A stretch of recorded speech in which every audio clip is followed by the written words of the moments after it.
Magandang araw sa inyong lahat. Maaaring magsitayo ang lahat. Pilipini Criselia, maaaring unahan ang panalangin.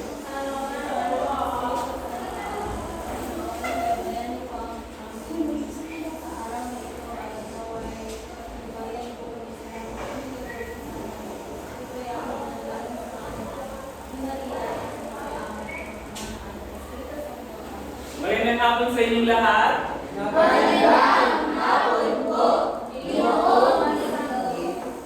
Ayan, maaaring wala na kayong enerhiya dahil kanina pa tayo may mga ginagawa. Ngayon, shake muna natin ang ating mga katawan. Shake. Okay, 1, 2, baba, taas, baba. Ayan, kung may mga enerhiya na kayo, pulot ng mga basura sa baba na yung mga upuan at isayos mo sa tamang pagkakulera. Kung wala na, maaari na magsiupo. Ayan, bago tayo dadako sa ating panibagong talakayan, ay magbabalik-aral muna tayo sa ating napag-aralan ng nakaraan. Ginoong Ivor, ano nga yung ating huling na pag-aralan? Ulit na pag-aralan natin ay tungkol sa akin yung pakikinig at pasin ng pakikinig ko sila. Ayan, maraming salamat, Ginoong Ivor. Maaari natin siyang bigyan ng masigabong palakpakan. Bago tayo dadako sa ating bagong talakayan, ay magkakaroon muna tayo ng masiunang gawain. Ayan. At ipapangkat ko kayo sa dalawang pangkat. Ito ang unang pangkat at pangalawang pangkat. Gagawin natin ito bilang, alam naman niyo yung last man standing. Ngayon ay, ang una natin gawain ay scrambled letter. Pero may mga larawan siya kung saan bubuhin niyo ito. Kung ano ang salita na nakatago sa larawan at meron mo naman siya mga scrambled letters. Ayan. Ito ang unang pangkat at ikalawang pangkat. Unang larawan.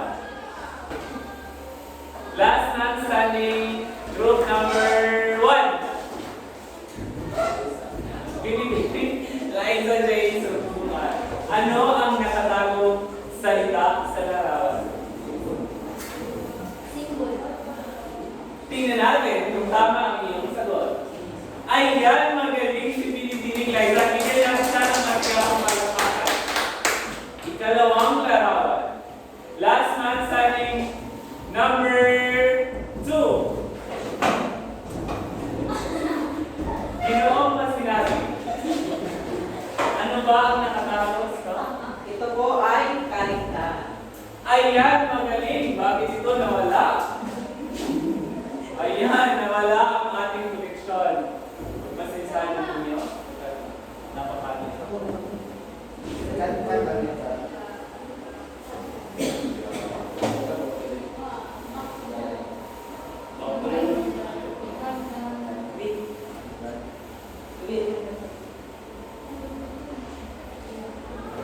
ating pagpapatuloy.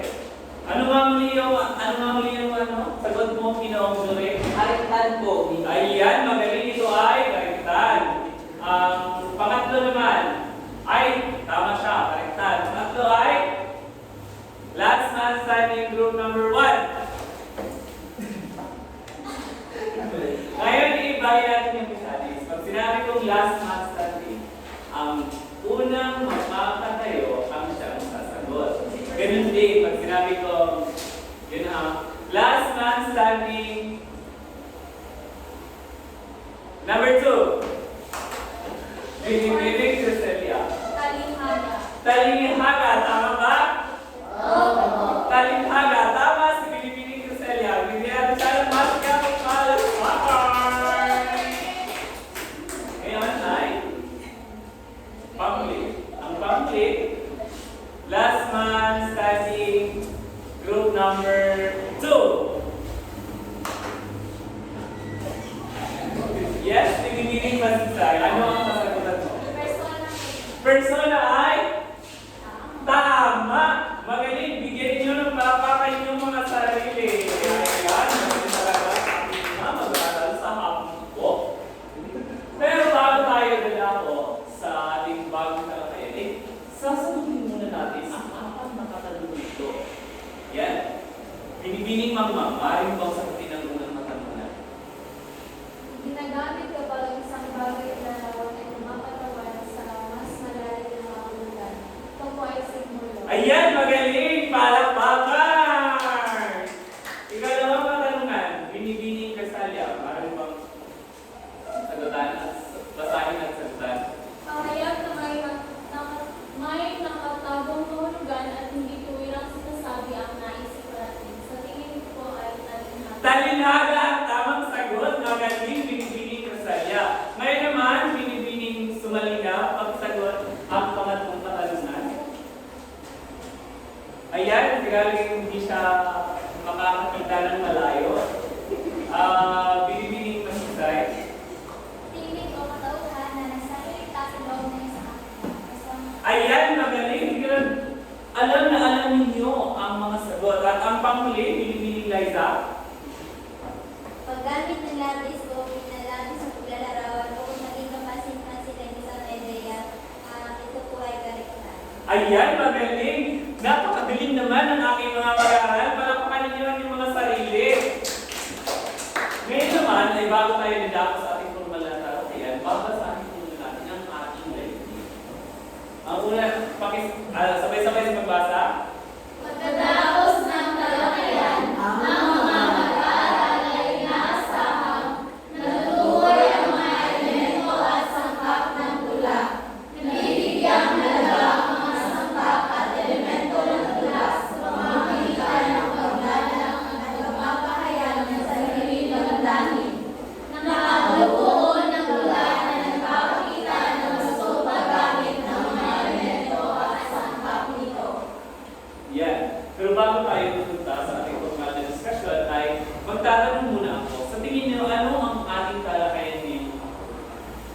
You know my word? Tingin ko po ito po ay ang pagsulat ng tula po. Ayan, maaari. Meron pa bang iba? Ay binibining kasalya.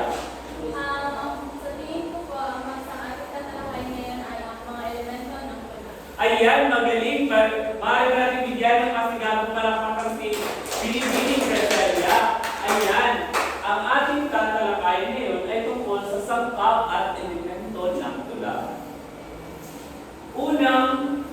Una ay pag-uusapan muna natin ang elemento.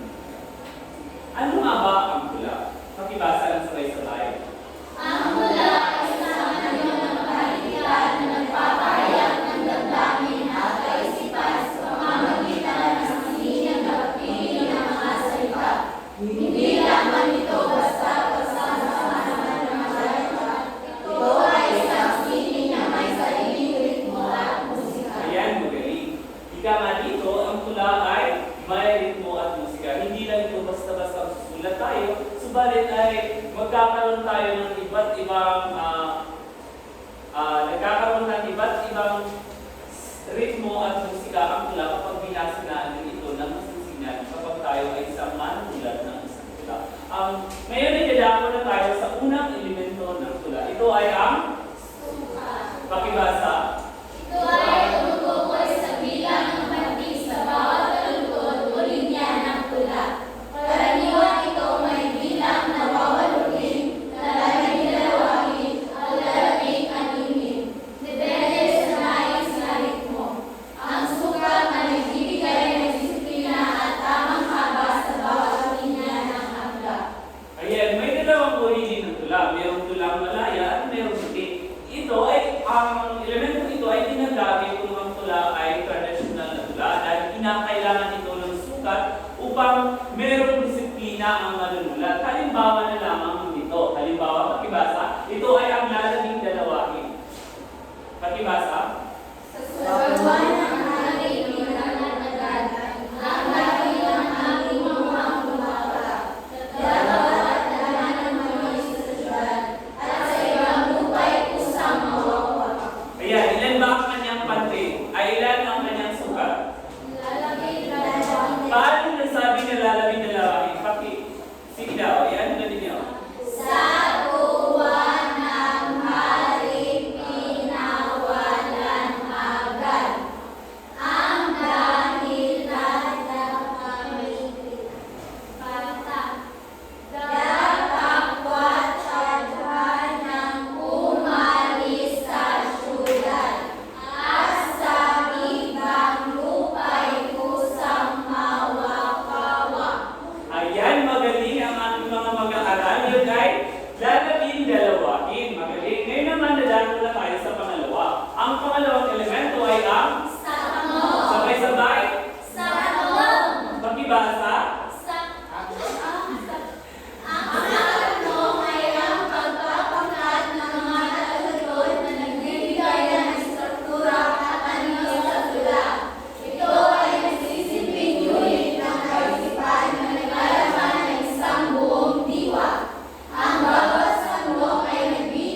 libro ni Florante at Laura. Nasa yung sakmo na 200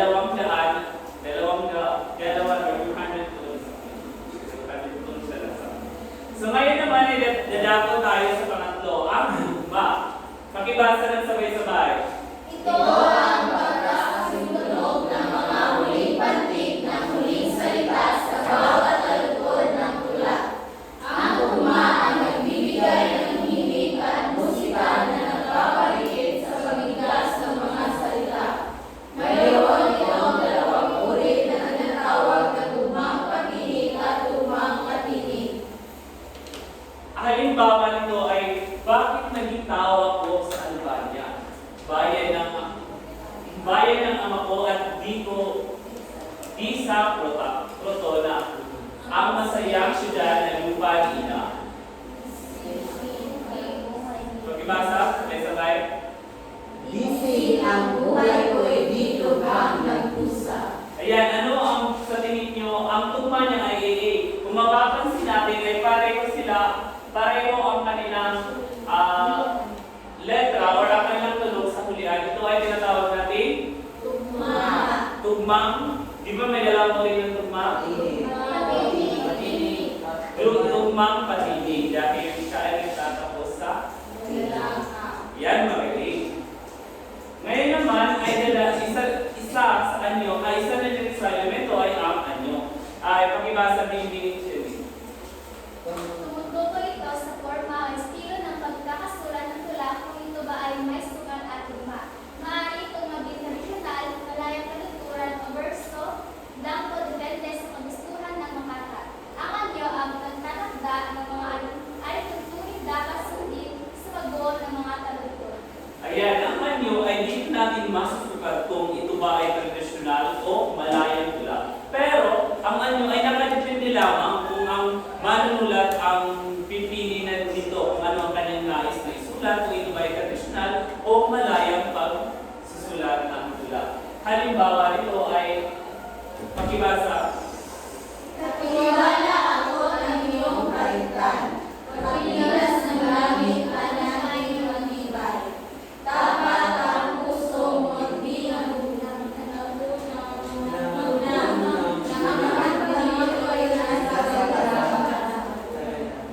Dito ay kung mapapansin natin, meron siyang mga tugma. Ito ang tinatawag, ang anyo nito ay nasa tradisyonal na anyo dahil meron siyang tugma at meron din siyang sukat.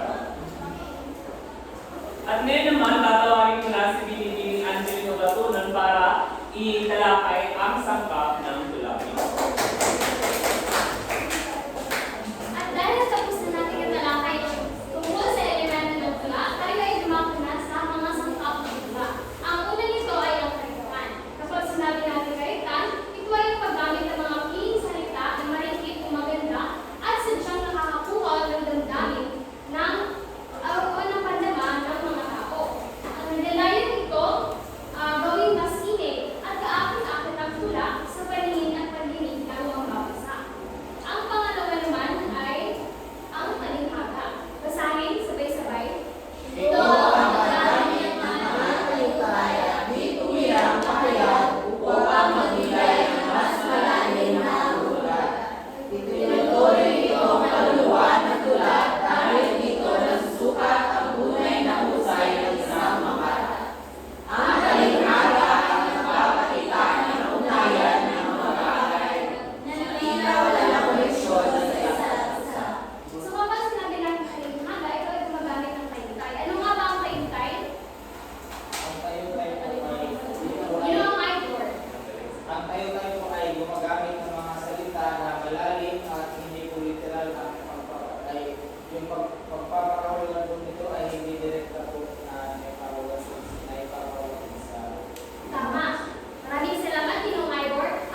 Ang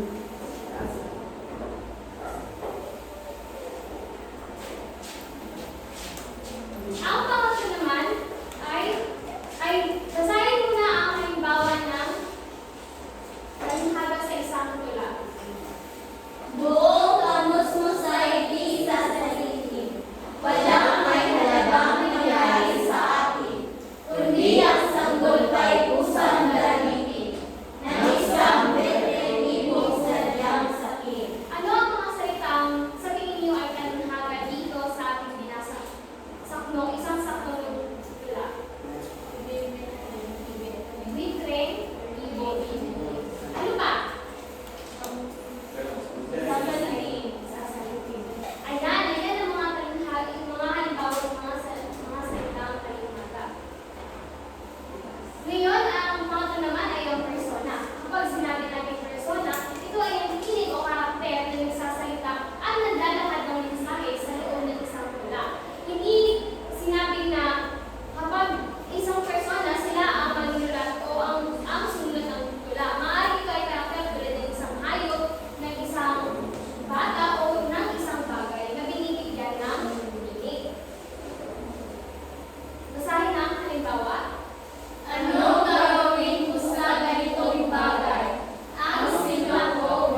yung